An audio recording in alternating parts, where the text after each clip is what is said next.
السلام علیکم اسٹوڈنٹس، آج ہمارا چیپٹر ہے مساوات، جس کی ہم شارٹ آنسر کوسچن اور بک ورک کی ریویژن کرنے لگے ہیں. ٹھیک ہے، چلیے شروع کرتے ہیں. سب سے پہلا سوال ہے مساوات کا مطلب کیا ہے.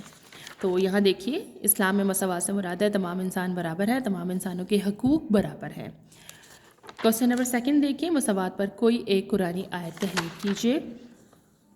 تو اس کا آنسر یہاں سے ہے کہ اللہ تعالیٰ قرآن پاک میں فرماتا ہے کہ اللہ کے نزدیک سب سے زیادہ عزت والا وہ ہے جو تم میں سب سے زیادہ پرہیزگار ہے.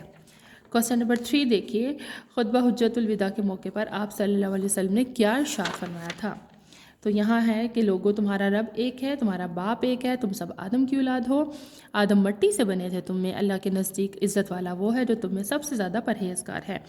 کسی عربی کو کسی اجمی پر اور کسی اجمی کو کسی عربی پر کوئی برتری حاصل نہیں. کسی گورے کو کسی کالے پر، کسی کالے کو کسی گورے پر کوئی فضیلت نہیں. فضیلت صرف تقوی کی بنیاد پر حاصل ہے. کوسچن نمبر 4، جب فاطمہ نامی عورت نے چوری کی تو آپ صلی اللہ علیہ وسلم نے اسے کیا سزا دی تھی. تو آپ صلی اللہ علیہ وسلم نے اس کے ہاتھ کاٹنے کا حکم دیا تھا. اللہ تعالیٰ کے نزدیک عزت والا کون ہے؟ اللہ تعالیٰ کے نزدیک عزت والا وہ شخص ہے جو مساوات اور برابری کو اپناتا ہے. ٹھیک ہے، اگلا نیکسٹ کوسچن دیکھیے، MCQs ہے ہمارا.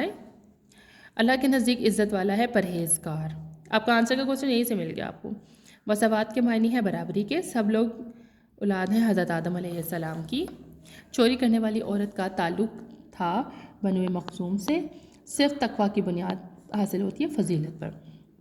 لوگوں، ہم نے تم کو ایک مرد اور ایک عورت سے پیدا کیا. بے شک تمام مسلمان آپس میں بھائی بھائی ہیں. اسلام میں مرد، عورت، امیر، غریب سب برابر ہیں. بیسیکلی یہ سب انہوں نے خود ہی لکھ دیا. ایک دفعہ فاطمہ نامی عورت نے چوری کی. اسلام انسانی مساوات کا درس دیتا ہے. مساوات کے معنی برابری کے ہیں. اسلام میں مرد اور عورت، امیر و غریب سب برابر ہیں. عزت و تکریم کا معیار صرف تقوی ہے. فضیلت تقوی کی بنیاد پر حاصل ہوتے ہیں. تم سب اولاد ہو اور آدم جو ہے وہ مٹی سے بنے تھے. اب آپ ایکسرسائز کو اچھے سے یاد کیجیے گا اور اپنا خیال رکھیے گا. اللہ حافظ.